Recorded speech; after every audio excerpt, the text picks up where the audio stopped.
Hola, ¿cómo estás? A ver, ¿cómo estás, estimada Paula? ¿Me escuchas bien? Sí, te escucho bien. ¿Tú cómo estás, estimado Francisco? Bien, gracias. Muchas gracias por aceptar la invitación a estos lives que estoy empezando a desarrollar este año 2021. Bueno, primero te dejo el espacio para presentarte y dar a conocer el proyecto de Empoderadas. Sí, bueno, muchas gracias por la invitación. Siempre es un agrado, yo creo que conversar de distintas temáticas. Mi nombre es Paula Cifuentes, soy periodista. eh, y además, desde el año agosto del 2018, lidero el equipo junto a otras personas, a Lorena Martínez, eh, a Javier Sarabia, Cari Cuñi, y actualmente se sumaron al equipo Claudia Cádenas, y además Paloma Castillo, que es de Temuco. Nosotros somos nosotras y nosotros somos una plataforma de comunicación. Esto quiere decir que abordamos distintos espacios y distintas notas, ya sea de liderazgo femeninos, iniciativas que se están realizando, pero no solo en el mes, sino que durante todo el año. Partimos como formato web show a través de Facebook Live en agosto del 2018. Hicimos 4 temporadas con más de 4.000 reproducciones en promedio de las 4 temporadas. Después, en paralelo, desarrollamos las cumbres, Todas Somos Empoderadas, que finalmente tratábamos distintos temas. Por ejemplo, nuevas masculinidades, cómo integrar, ¿cierto?, al hombre a este tema de la igualdad de género, empoderamiento femenino, etcétera. Y después sacamos las revistas, que ya vamos a lanzar ya el lunes la quinta revista. Y Ah, eh, qué bueno. sí, vamos a lanzar, de hecho se va a llamar 8M. Así que estamos ahí con todo el power. Y bueno, justamente también la revista viene a ser otro soporte de comunicación importante para nuestra plataforma de comunicación.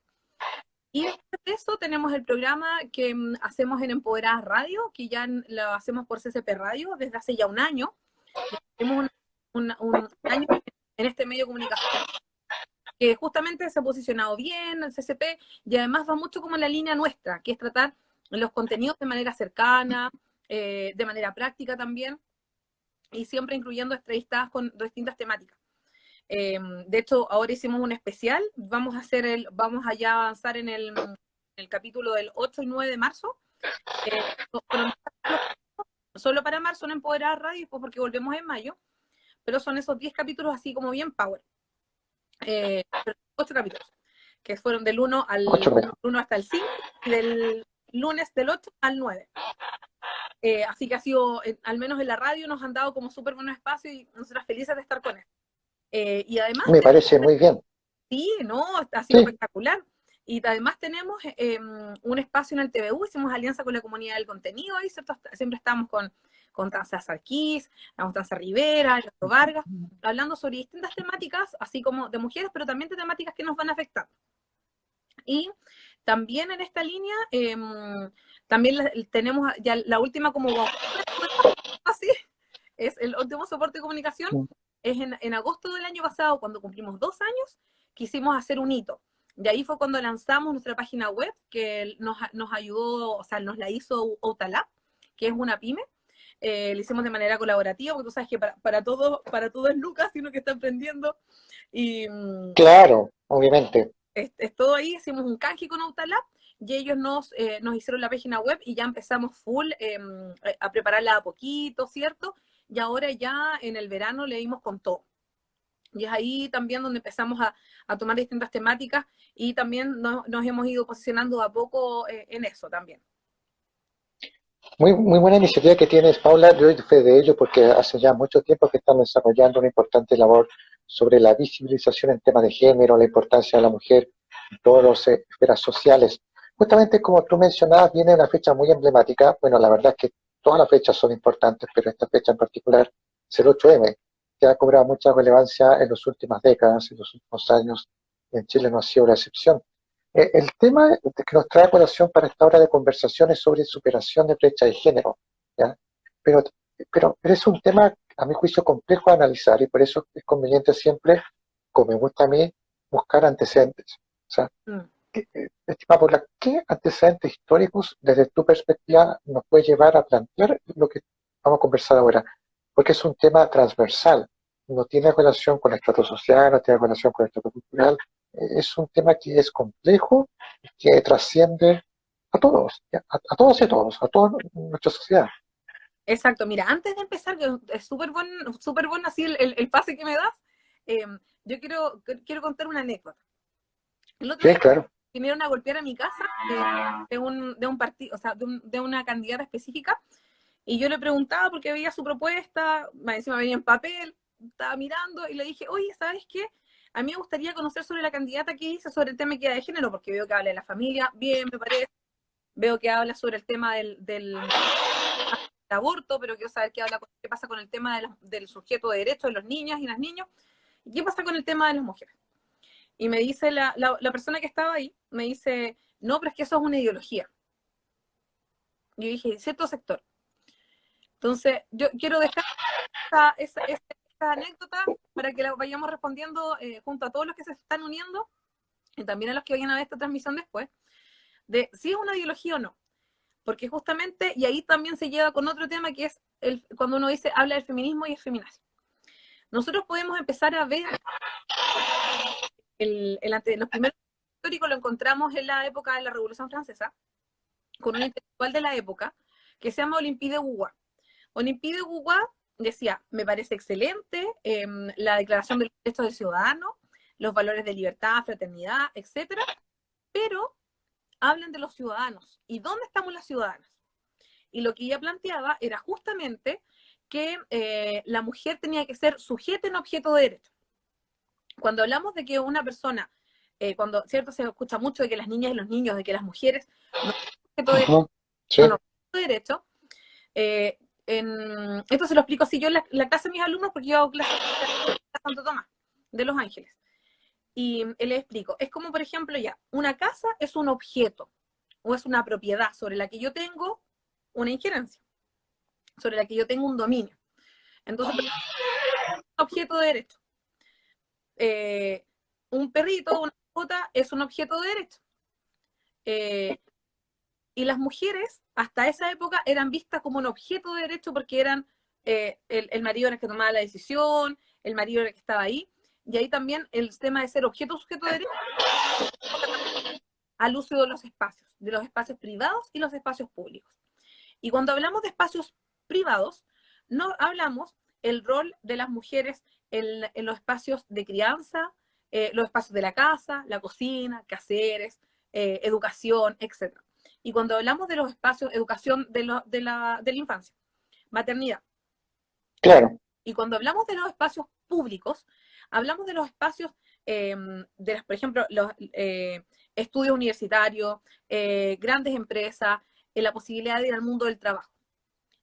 Ahí es cuando hablamos de esos lugares. Y en esa época, en la época de la Revolución Francesa, las mujeres ni siquiera votaban.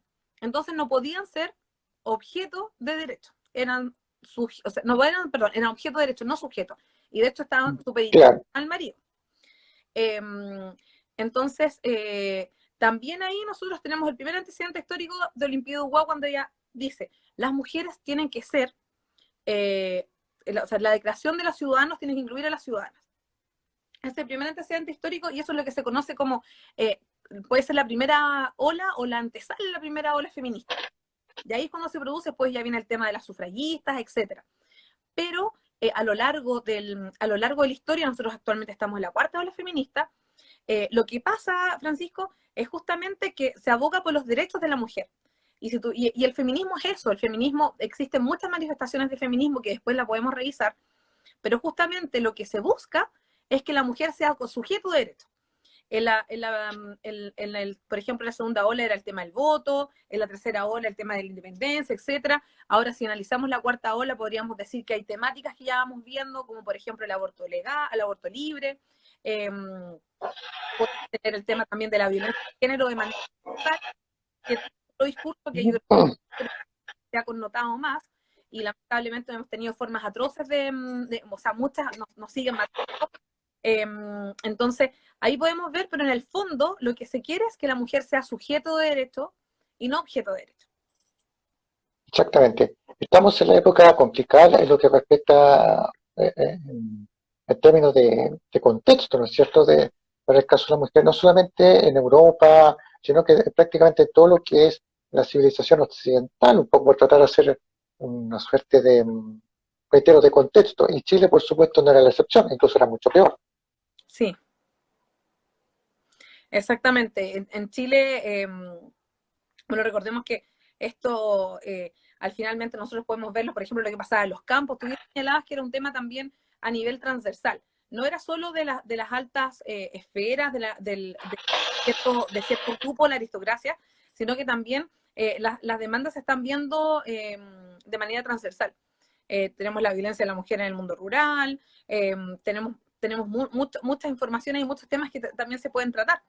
Pero yo creo que esto sin duda nos va moviendo a todas y a todos. Y yo creo que en este sentido también, cuando hablamos de igualdad de género, el hombre se tiene que considerar. Siempre en el feminismo tenemos distintas manifestaciones de feminismo. Una de esas es la separatista, en donde se dan espacios en donde solo las mujeres están y no los hombres, pero también son espacios que por algo se producen. Pero también en este movimiento, también es importante considerar la voz de los hombres. ¿Por qué? Porque el machismo les ha hecho un flaco favor, porque ahí podemos hablar de la masculinidad hegemónica, de lo que se considera es ser un buen hombre o ser un hombre. Y ahora damos espacio a las nuevas masculinidades. Y cuando yo hablo de nuevas masculinidades siempre dicen, tiene que ver con la comunidad LGBTQ+. No, no tiene que ver con eso. Tiene que ver con un nuevo concepto de que ahora los papás están cada vez más involucrados, de que hay hombres que están rompiendo esquemas, que están haciendo otras cosas, porque sienten que su masculinidad tienen que vivirla de manera distinta.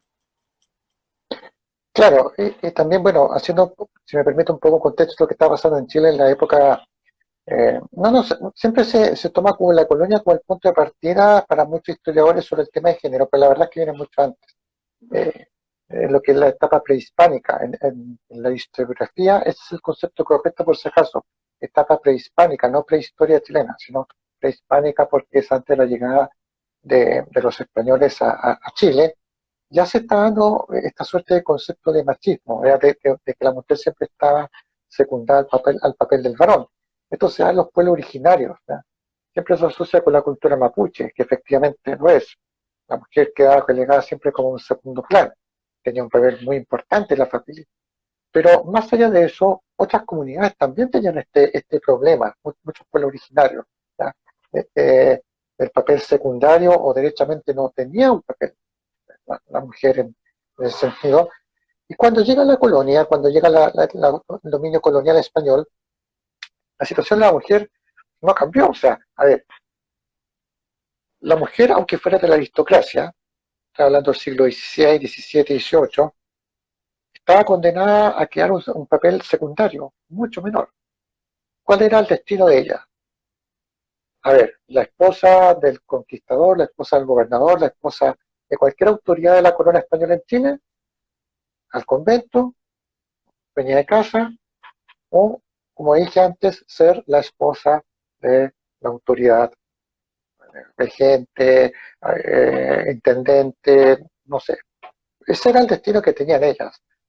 Y eso que estoy siendo optimista, o sea, estoy siendo en el sentido de las mujeres que Claro. tenían un estrato social acomodado, claro, y aparte que tenían la posibilidad de acceder a la cultura, o sea, a la biblioteca, a lo que está llegando de Europa.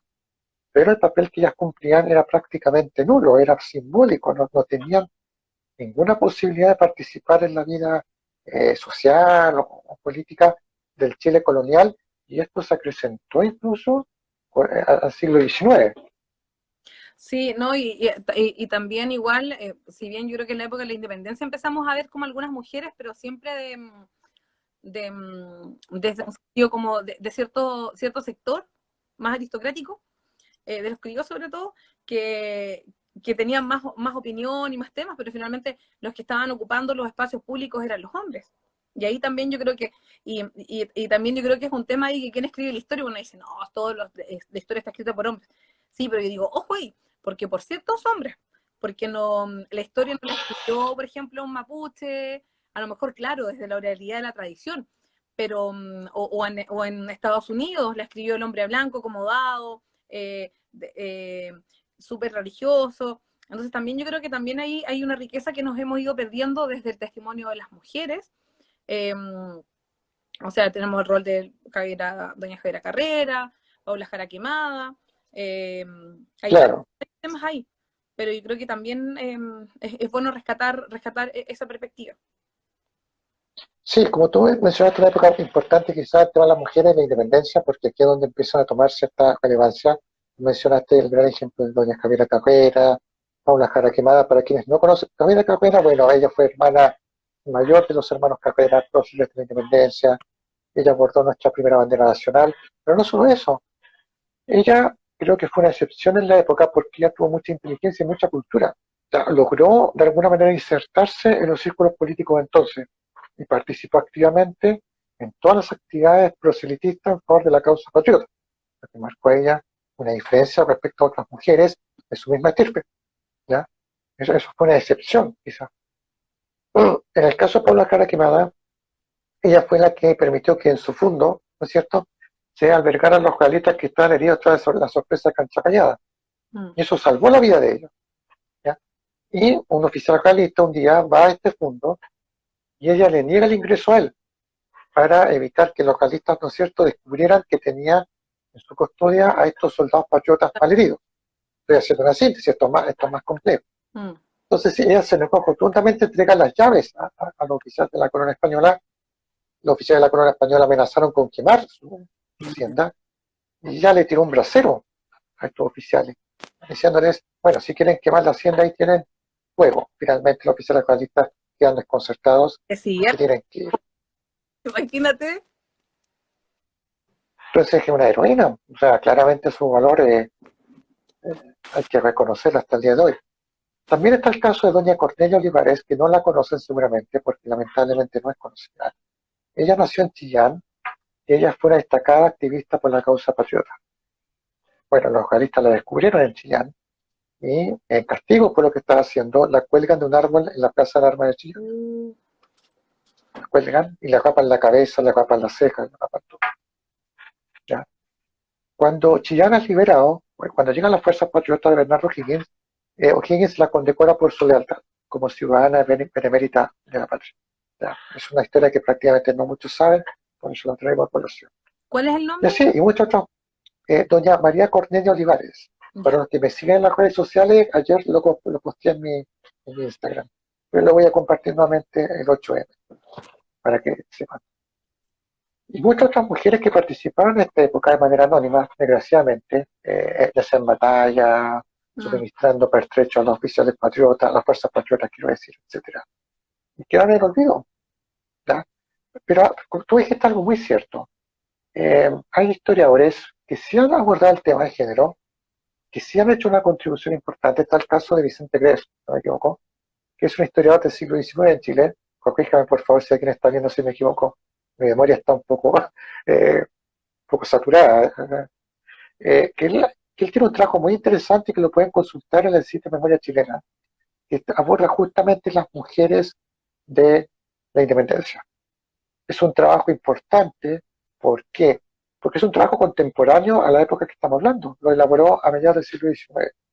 ¿Ya? Lo pueden encontrar en Memoria Chilena, Mm. original, en PDF. Y ahí él hace un análisis, una monografía de cada una de las próceres de la independencia. Paula Jara Quemada, Javiera Carrera, entre otras. Entonces, ahí ya tenemos un antecedente de un trabajo de género que se hizo en el siglo XIX, que quizás puede ser una excepción, porque la mujer en el siglo XIX no tenía, reitero, derechos políticos, derechos sociales, derecho a sufragio, olvídate, cero posibilidad.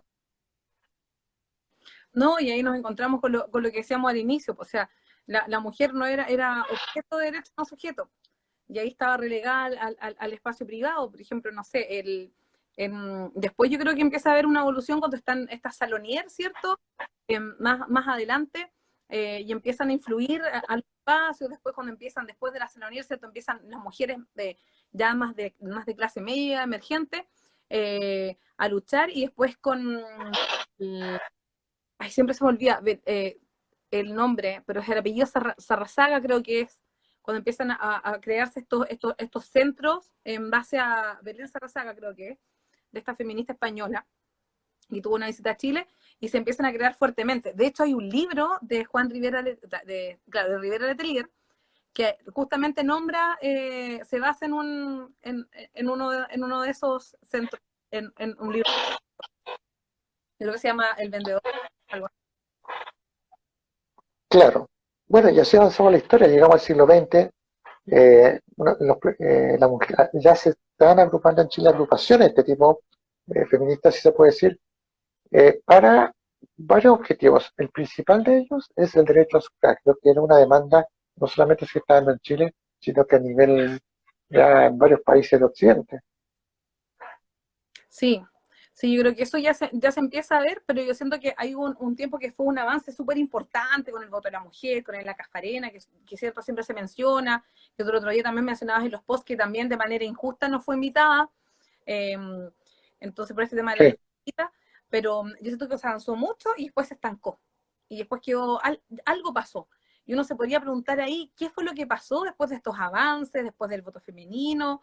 ¿Qué pasó? ¿Perdieron las mujeres espacio en el Parlamento? Uno ahí queda como con la duda, como un gran signo de interrogación. claro, exactamente. Bueno, para hacer una precisión un poco para quienes se preguntan por qué no fue invitada Elena Cafarena. Bueno, Elena Cafarena sin duda fue eh, quizás el ícono, ¿no es cierto?, de la lucha por la igualdad de género, derecho a sufragio, pero no fue la única, hay que hacer una aclaración. Ella fue abogada, ella nació en Iquique, abogada egresada de la Universidad de Chile y desde un comienzo se dedicó justamente a esta causa que comenzó en la década del 30. Entonces estaba en la radio, ella fue cofundadora del movimiento por la emancipación de las mujeres, el MEM, Sí, ¿ya? Que lo pueden consultar en Memoria Chilena, ustedes pueden encontrar, hay un sitio incluso que se dedica a esto, y ya están los documentos de esta agrupación, los manifiestos, ellos salían en la prensa escrita, etcétera, y ellos abogaban por que la mujer tuviera derecho a sufragio. Tuvieron una victoria parcial en 1935 con las elecciones municipales. Ahí pudieron ellas participar, pero lo que se quería obviamente era el derecho a sufragio universal, que podían participar en los comicios presidenciales, y esto se logró justamente para las elecciones presidenciales de 1952. Años antes, en el 49, se promulga la ley de derecho a sufragio femenino. Tanto se realizó en el Teatro Municipal de Santiago, que contó con la presencia de la primera dama entonces, doña Rosa Markman, mm, primera dama, esposa del presidente Gabriel González Videla, que también fue una destacada dirigente eh, feminista, ¿no es cierto? Y Elena Cafarena no fue invitada porque ella estaba casada con Giles, con el abogado Giles, ¿ya? Que él era militante del Partido Comunista. Ella nunca militó en el PC, pero la involucraron igual en esto y por lo tanto mismo no fue invitada, claro, porque está imperando la ley maldita, como tú decías, la ley contra el partido, que proscribió al partido eh, comunista. Entonces, claro, ahí se marcó un punto de quiebre, como tú decías. De hecho, la mitad de la población electoral después, para las elecciones de 1952, eran mujeres. Ah, fue un cambio importante. radical, trascendental en eso. Pero como tú dijiste, es como la montaña rusa. ¿Vio? ¿Qué pasa después en tema de género, por ejemplo? Yo creo que ahí hubo como un stand-by y yo siento que habían como ciertos rezagos que se iban viendo. Yo creo que mucho, o sea, no sé, es que a lo mejor me voy a poner aquí en una opinión más, no sé si política o más personal, pero yo creo que estaba empezando con el tema en los años 70, iba floreciendo con toda la cultura hippie, y después vino la dictadura militar, o el gobierno militar, como dirían algunos, y ahí yo creo que también hubo como, se concentraron el tema de los derechos humanos en general. Yo siento que se empezó a tomar el tema cuando empezamos de a poco a recuperar la democracia, cuando pasamos por la etapa de transición, pero la cuarta ola feminista se viene fuerte en Chile el año 2015-2016, cuando empiezan a surgir las demandas por espacio con seguridad seguro, el tema de las universidades. Ya levantan las estudiantes de la universidad y empiezan a mostrarse y a difundirse prácticas que no eran, que estaban normalizadas y que tampoco eran, que las pasaban a llevar, en abusos, frases, etcétera, situaciones de acoso sobre todo. Es ahí cuando el tema Claro, empieza ahí a tu juicio es a donde, marcar. claro, a tu juicio ahí es donde se marca un punto de quiebre, o sea, es como, claro, tuvimos el evento, las elecciones de la década del 50, ¿no es cierto?, cuando las mujeres participan en masa, hay como una suerte como de nebulosa, una suerte de vacío, ¿verdad? En Claro, varias décadas sobre el tema. creo que el movimiento feminista siempre ha estado, pero yo creo que cuando empezó a tomar más fuerza, o sea, siempre ha estado, pero cuando empieza a tomar más fuerza y empezamos a hablar de estos temas de género, que por ejemplo ya grandes tiendas, ya empezó marzo, 1 de marzo, y todas las tiendas empezaron, no sé, con publicidades con las mujeres, temas de igualdad, eh, o portadas, ya es por eso, por las marchas que empiezan a surgir. O sea, las marchas del 8M en Santiago siempre estaban. Yo me acuerdo que el año 2005, no, sí, no, perdón, 2004, yo estaba haciendo mi práctica en Amnistía Internacional y nosotros salimos a marchar en ese año, el 2004, pero en Concepción tú no veías eso. Entonces yo creo que empezó a tomar mucho más revuelo el 2015 y después ya a través del ciberfeminismo, a través de la misma internet, ya empezó a tomarse una línea fuerte. Y sobre todo después del estallido social, yo creo que la marcha del 8M pasado marcó un hito importante. De hecho, los distintos territorios salimos muchas a marchar por lo mismo. No era solo Conce, sino que también de manera previa en distintos lugares. Entonces yo creo que vino a sumarse el 2015, 2016, pero ya fuertemente el año pasado con las demandas que tuvimos a nivel país, esto se desarrolló y aún más. Claro, tú mencionabas esta suerte de punto de quiebre, esta ola feminista, ¿cómo le llaman? Se denomina, no sé cuál puede ser el concepto más adecuado a lo que sucedió en aquel entonces. Em, ¿Cómo es la situación ahora en el presente? Hay un problema técnico, parece. Bueno, no hay problema. Lo que te preguntaba es, ¿cómo ves la situación Algo, compararlo con lo que pasó en 2015, ¿Mm? ahora, en este momento? Empecemos por la brecha universitaria, porque justamente fue en las universidades donde mayor presencia hubo, donde fue más influyente esta corriente. No sé si me explico. Sí, no, yo creo que eso sigue, yo creo que eso continúa. Y lo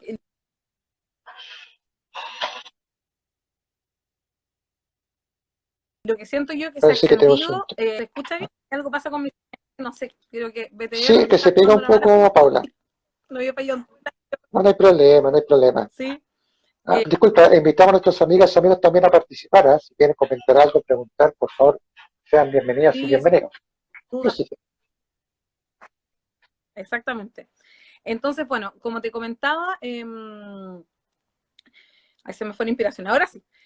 Yo creo que el tema en la universidad sigue, se han generado direcciones de equidad de género, diversidad en distintas universidades, se han generado los comités de género, eh, hay distintos temas, pero yo creo que esto ha traspasado las distintas clases y las distintas demandas. Pues yo creo que el tema del equidad de género estaba como a cierto nivel y no bajaba, y ahora tú puedes ir viendo, por ejemplo, en pequeñas conversaciones entre las mismas mujeres, sobre todo el tema de la violencia intrafamiliar, eh, que estos temas son necesarios y que hay que trabajarlo. Hay mujeres que están trabajando en Quillón, por ejemplo, está la Susana Concha, que está trabajando el tema de violencia de género con las mujeres del mundo rural, que eso también es un tema importante, no solo pasa esto en las ciudades, sino que también en el mundo rural, que la violencia intrafamiliar también es súper delicado, un tema que en realidad no se conversa, no se denuncia mucho, y una cifra negra. Entonces, pero ahora tenemos otro factor sumado, Francisco, que es la pandemia. Entonces, hace el año pasado, antes del coronavirus, decíamos que las mujeres y hombres íbamos a alcanzar un escenario igualitario ya el 2000, o sea, en 100 años más. Pero resulta que los primeros 3 meses de la pandemia retrocedimos 10 años. Y ahora, según un estudio de HW2O, retrocedimos 51 años. Entonces, el escenario de compromiso igualitario lo vamos a tener el 2171. O sea, ya vamos a estar más que bajo tierra en esa fecha. Es Entonces, decir, igual que no sé, a ver, estoy sacando la cuenta, los nietos de los nietos de los nietos, no, no, yo no sé, yo creo que como mi está difícil, ¿eh? tataranietos van a estar como en las mismas condiciones. Pero la buena noticia es que se plantea ese mismo estudio, porque siempre los estudios dicen tenemos las brechas y todo, el mismo estudio era súper proactivo, y planteaba que si se trabajaba la brecha en base a 10 puntos principales, que esto yo el otro día lo compartí en una columna del diario Concepción, justamente decía, se llama el cronograma de la igualdad de género. Y si trabajamos los líderes mundiales, los líderes y lideresas de nuestro país, la sociedad en general, no solo por hablar de estos temas, sino que, porque yo creo que es súper bueno hablarlo, etcétera, pero también es bueno empezar a hacer acciones. Entonces, hacemos acciones en ámbitos súper claves, podemos llegar a un compromiso igualitario en 2061. Esa es la buena noticia. Muchos dirán, oye, sí, pero es que ahí a que se logren las acciones, bueno, pues sí, hay que empezar. Po. Y este tipo, por ejemplo, de espacio es uno de ellos. Claro, justamente esa es la idea y por eso también estas instancias como conversaciones que estamos desarrollando permiten sensibilizar un tema que en la literatura, en internet vas a encontrar por montón. Van a encontrar ustedes mucha información sobre el tema de género, sobre la brecha de género, pero que por algún motivo sigue siendo objeto de lo que estamos haciendo. O sea, el hecho de que estemos conversando este tema, Paula, da cuenta también de que hay serios problemas y hay temas pendientes. Bueno, por ejemplo, el hecho de que estemos recordando cada 8 de marzo lo que estábamos conversando recién, las próceres de la independencia, mujeres que contribuyeron a la historia nacional, etcétera, da cuenta que hay problemas. O sea, que todas las veces lo hagamos es porque efectivamente hay temas pendientes en brecha de género. No sé si me explico. Sí, o sea, que es un tema latente. Yo creo que a mí me encanta la explosión o de repente como la sobreagenda que hay en realidad el tema del 8M, pero, o en marzo en general, pero esto es que algo que debiéramos trabajar todo el año. Entonces, y yo creo que como parte, sí, ya, súper bien, conmemoramos, porque no se celebra el Día de la Mujer, lo conmemoramos, eh, Se conmemora. pero es súper importante incluir a los hombres. O sea, yo, por ejemplo, soy mamá de 2 niños y ahí yo me pregunto, digo, oye, sí, súper bien. A mí me gusta que mis hijas sean empoderadas y mis hijas siempre me dicen, por ejemplo, cuando ya, no es que estén reseteadas, pero por ejemplo con la típica frase, siéntese como señorita. Es que esto no lo hacen niñitos. Se dice, no, es una persona educada. Ellos, por ejemplo, escuchan el arroz con leche, la nueva versión, pero la nueva versión del arroz con leche, por ejemplo, dice, arroz con leche, yo que me quiero encontrar con una niña que sepa leer, estudiar, que tome sus decisiones, y también dice, me quiero encontrar con un niño que sepa escuchar. Entonces, yo digo, súper bien para mi hija porque se van empoderando. Pero también hay un discurso que está marcando como que los hombres son malos. Y eso tampoco es positivo. Porque si nosotros lo vemos, el Objetivo de Desarrollo Sostenible, el ODS 5, plantea la igualdad de género para niñas, jóvenes y mujeres. Y plantea que hay que empoderarlas, que eso está súper bien. Porque tenemos también un discurso patriarcal súper fuerte. Pero también para poder lograr un escenario igualitario necesitamos incluir a las nuevas generaciones, a las personas de mi edad, ¿cierto? Que tienen 40, 50, aunque de repente cuesta un poco, pero igual hay que también educarlos y mostrarles esa realidad, porque si no, tenemos que cambiar desde el espacio privado, porque hablamos de que la violencia es estructural en el caso del patriarcado y el caso también de que la violencia es estructural, y cuando decimos eso decimos que es tan es tan sutil, está tan ahí arraigada, sobre todo, por ejemplo, estas frases como el siéntese como si educada, que el niñito le gustan estas cosas, que no puede hacer esto. Entonces también tenemos que ir trabajando desde lo privado, desde el tema de la casa, la familia, etcétera, y también en el mundo público.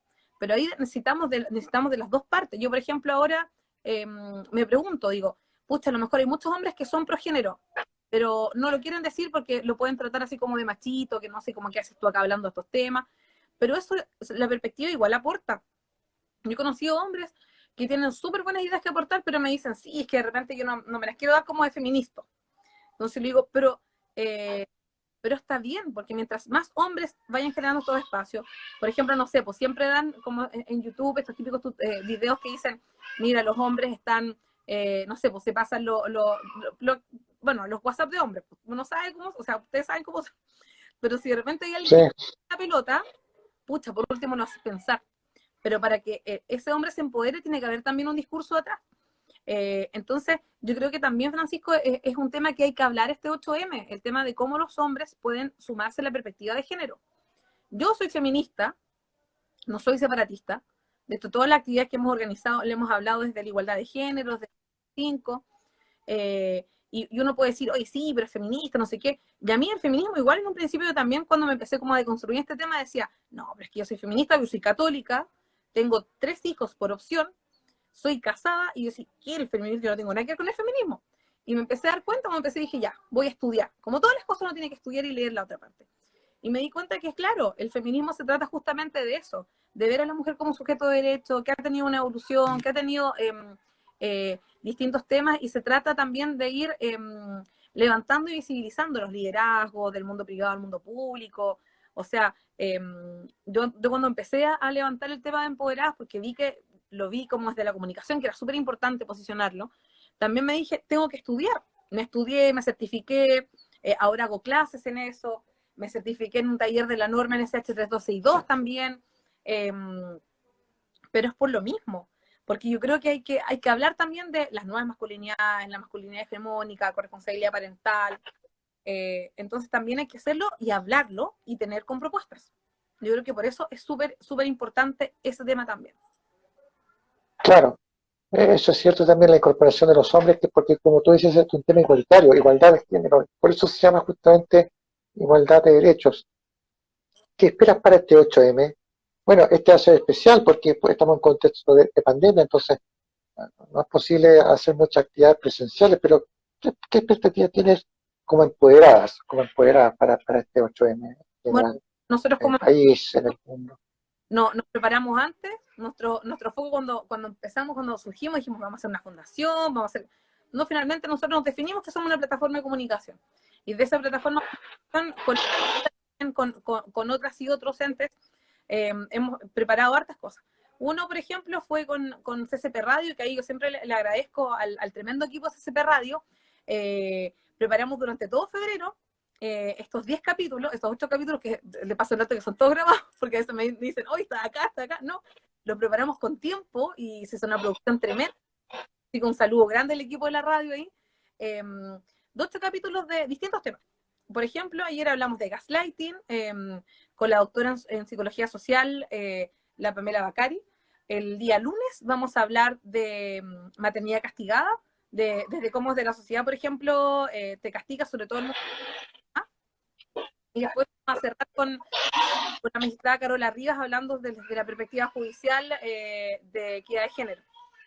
Entonces yo lo que espero, y bueno, el lanzamiento de la revista, etcétera. Y yo espero que este 8M siga siendo un tema potente como para hacer el kickoff, el punto de partida de todos los temas de equidad de género que tenemos que seguir abordando. Que sea como el marzo, el año nuevo feminista, y de la perspectiva de género y de la equidad, pero que sigamos hablando estos temas todo el año y que sigamos haciendo acciones todo el año. Eso espero como empoderadas, como periodista, como Paula Cifuentes. Y yo creo que también, yo recuerdo que el último live que tuvimos nosotros fue en noviembre. Igual Sí, temas es genial, porque significa que no estamos hablando de mujeres, de los derechos, de conmemoraciones, solo el 8M, sino que también estamos abriendo espacio. Tú has hecho columnas súper preciosas para empoderar, para la revista, para el portal, y eso no es algo que hagas, sí, que hagas solo en marzo, lo haces todo el año, y eso yo creo que es notable también.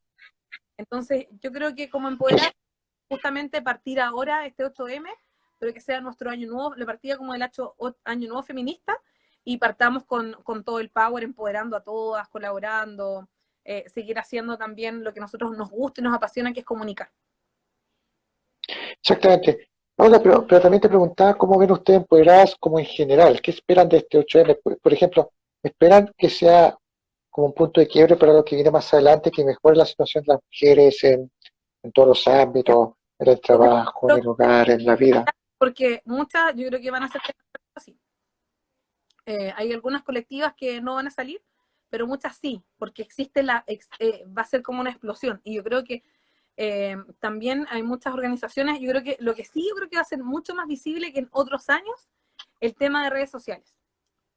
Creo que va a ser mucho más power. Pero yo creo que también va a ser un punto de encuentro para muchas, para poder seguir difundiendo, hablando ciertos temas, pero yo creo que también hay una sensibilidad distinta eh, con respecto a lo que está pasando en las casas, en los hogares, con la violencia. Yo siento que se van a visibilizar muchos testimonios y creo que va a ser un punto en donde varias van a soltar sentimientos y va a ser durante todo el año. Yo creo que ahí eso va a ser power. Pero esto en Chile sobre todo nos pilla en un contexto social súper importante, que es el tema del estallido social, la pandemia, las nuevas elecciones, y yo creo que este punto de partida, este 8M, va a dar el pie aún más fuerte para que podamos hablar de paridad en la nueva constitución, en donde nuestro rol es sumamente importante. Y ahí recordemos que eso va de la mano de lo que hablamos de la participación de las mujeres en el espacio público. Justamente tocaste un tema muy importante que es paridad. Es un concepto que se habla mucho en los medios, en todas partes, pero siempre yo digo, una cosa en el papel y otra cosa en la práctica. ¿Ya? Y en Chile todavía estamos muy al debe en ese sentido. En pocas palabras, obviamente, y para que nuestros amigos y amigos sepan, bueno, entiendo que la situación está complicada todavía en Chile, el tema paritario. No sé, hay un ranking donde Chile está bastante mal ubicado, creo, en términos de paridad en el trabajo, No, en las no, universidades. no recuerdo como el número, pero estamos mal. Estamos entre los países de los OCDE Estamos y mal, yo creo que estamos entre los sí, penúltimos. estamos bastante mal. Y eso que Por recordemos, ejemplo, y eso en términos de paridad. Cuando nosotros hablamos de paridad, ¿cierto? Hablamos de cuotas de género que tienen que ser normadas. La primera empezó hace 2 o 3 años, en donde distintas organizaciones feministas, y también, por ejemplo, organizaciones como Comunidad Mujer, empezaron a luchar por las cuotas de género y se generó esta cuota de género en el Parlamento. Eso fue el primer tema. Quedamos al debe en la participación en las municipales, que debería ser, a diferencia de otros países, entre un 25%, nosotros estamos entre un 12 y un 11, 13%. Como que ahí jugamos, en esas ligas. Entonces, ¿y por qué se quiso hablar de un tema paritario? Porque tenía que haber un espacio para 50-50, por lo que decíamos. O sea, hay pocos espacios también, y eso hay que generarlo. Hay mucha gente que está a favor, otros que no, que a lo mejor como que habla de forzar, pero esto va a forzar, o sea, esta paridad no solo va a llegar al mundo político, también nos va a forzar a que nosotros veamos, a que haya paridad en los paneles de expertos y expertas, que haya paridad en los accesos. También esto tiene que ir de la mano con el empoderamiento femenino, en el sentido de que muchas sufren, o sea, muchas sufren, nos hemos sufrido el síndrome del impostor, de decir, oye, no sé, yo no quiero postular a esta jefatura, a este cargo, porque creo que no me lo merezco, o él a lo mejor tiene más tiempo, y un tema también que nos pasa mucha chuta, el tema de la familia, las niñas y niños con las que nuestros hijas y hijos. eh, entonces hay varios temas ahí que van viendo, pero las mujeres estamos igual de preparadas que los hombres. y a tu juicio, ¿por qué pasa eso? Es que te preguntaba, porque mira, hace unos días se supo de un estudiante que ingresó a Ingeniería en la Universidad de Chile, que fue el puntaje más alto en la facultad, Sí, en hizo historia. ¿Ya? Es buena noticia, pero eso da cuenta también de que hay un problema. O sea, en ingeniería, por ejemplo, el número de mujeres que hay todavía sigue siendo menor, tanto a nivel de estudiantes como a nivel académico, como en otras áreas. mm, En el caso de otras áreas del saber de las universidades pasa algo parecido. ¿Ya? O sea, sigue habiendo un déficit en tema de cuota de género o paridad, ¿ya? En ese sentido. A tu juicio, ¿es un tema estrictamente sociocultural? ¿Es lo que hemos conversado, un poco histórico, que el estigma, ¿no es cierto?, de la mujer? Lo que tú decías también, el tema de quizás digan, claro, quizás, no sé si merezco o no merezco el cargo. No, ¿a tu juicio puede haber un cúmulo de factores al respecto? si yo responder, quiero decirle a todos los que están sumando o a las personas que están viendo que me digan cuál fue su regalo de Navidad cuando eran chicos o los regalos que recibían para los cumpleaños. Sí, Porque contesten, por favor. de eso los quiero pedir. ¿Por qué? Y por qué les voy a decir también es un tema específico. A las personas que están, por ejemplo, las mujeres, ¿les regalaron alguna vez Legos? ¿Les regalaron un microscopio o ¿cómo se llama? Los que ven las lunas y las estrellas, o les incentivaron con Telescopio. mía. Mira, aquí tenía un libro que era de mis hijas, ¿dónde está? No lo tengo. Pero, ¿ya cuánto les regalaron muñecas? O a los hombres les regalaban muñecas. Entonces, ¿por qué les hago esta pregunta? Porque finalmente el tema va desde la infancia y también un tema cultural. Porque asociamos que los niños tienen que ir, ¿cómo uno dice? No, es que, por ejemplo, a mí siempre cuando yo, por mi hijo, este loquillo que le gusta esto, no sé qué, es como tal, así me dice, es que es niñito. Y digo, no, es que él es así porque su personalidad es así, porque yo soy súper activa, cuando chica no era muy tranquila tampoco que digamos, pero mi hijo es inquieto, po. Pero mis hijas igual son inquietas. Entonces, ahí le empezamos a asignar ciertos rasgos por uno dice, ya, niñito hombre, niñita mujer, y los niñitos hombres tienen que ser buenos para jugar a la pelota, les gusta la pelota. ¿Y qué pasa si no les gusta la pelota, les gusta jugar básquetbol o no, o les gusta leer? Y las niñitas tienen que estar en las labores de crianza. Y eso por eso que se manifiesta en que la cocinita regala, el cochecito, la guagua. Entonces, ¿cómo vamos a poder incentivar a que las niñas estén en carreras más del área STEM? Imagínate que, por ejemplo, si nosotros hay un estudio de la OCDE, justamente en materia de educación, que habla que las niñas a los 5 años, tú le preguntas si son inteligentes, sí, es inteligente y todo, pero a los 6, 7 años algo pasa que se empiezan a sentir menos inteligentes que los niños, y algo pasa también que se empiezan a sentir menos inteligentes en áreas STEM y sobre todo en matemáticas. Entonces, algo pasa o en la casa o algo pasa en el aula de clases. Y es ahí donde nosotros hablamos de un currículum oculto, que es lo que no se ve. Entonces, ahí empiezan a producirse también los sesgos de género. Entonces, está comprobado también que si tú a los niños empiezan, no sé, el tema de los legos, ¿qué incentiva con los legos? Incentivas la concentración, el manejo de los espacios, las estructuras, no sé qué. Hay como varias cosas, ¿cierto? Rompecabezas, puzzles, etc. El tema de las herramientas también. Vas viendo otras cosas. Entonces, ahí también empezamos a ver un sesgo de género. O sea, no nos olvidemos que también hay estudios que dicen que una de las áreas más profundamente con mayor sesgo es la publicidad y sobre todo el área de justamente los juguetes. Entonces, ahí no, por eso nos encontramos con que, por ejemplo, las labores más de cuidado, por ejemplo, enfermería, pedagogía, parvularia, están ligadas más a mujeres que a hombres.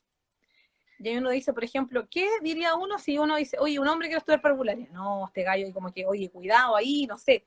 También es un prejuicio, pero también puede ser válido. Es como decir, oye, un hombre puede ser profesor.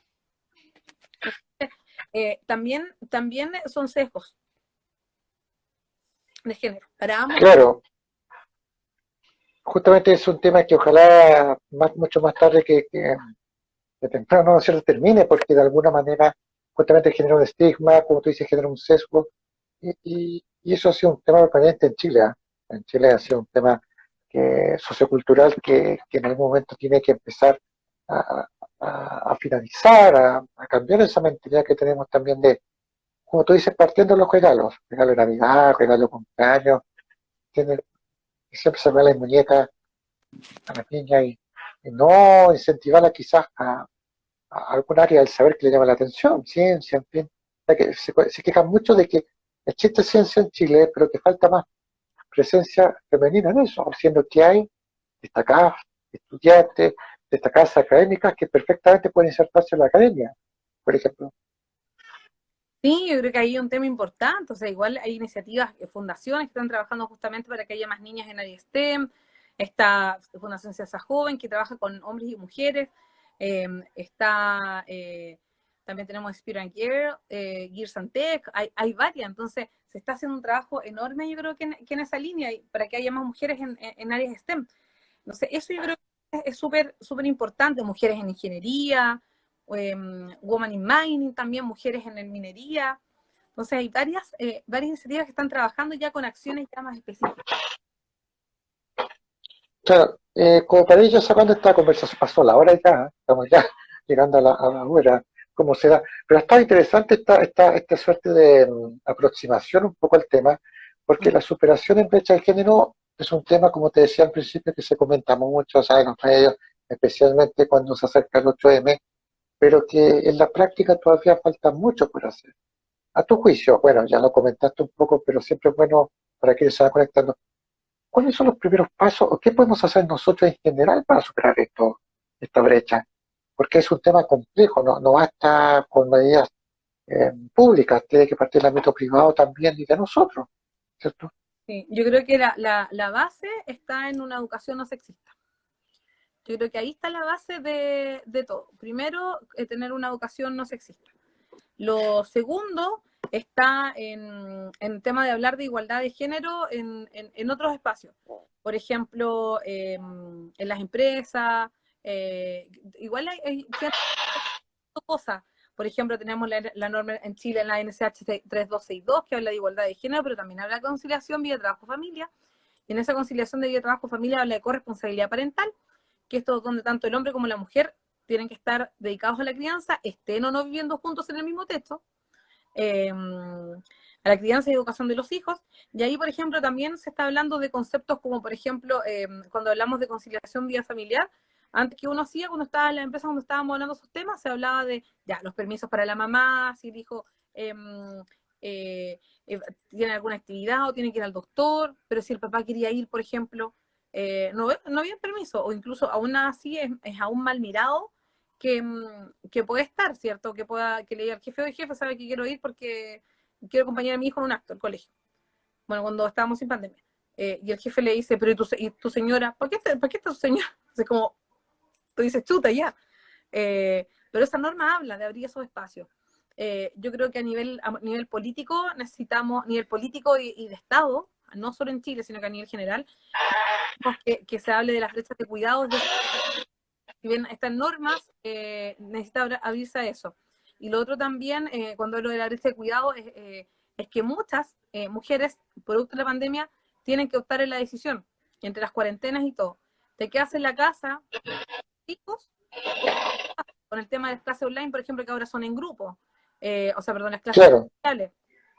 También es válido que muchas tengan que hacerlo. O sea, estoy, no sé si yo creo que en una situación de privilegio, entre comillas, porque puedo emprender desde mi casa, puedo hacer cosas, y mis hijas van a tomar las clases online, pero hay otras mamás que no pueden, tienen que trabajar.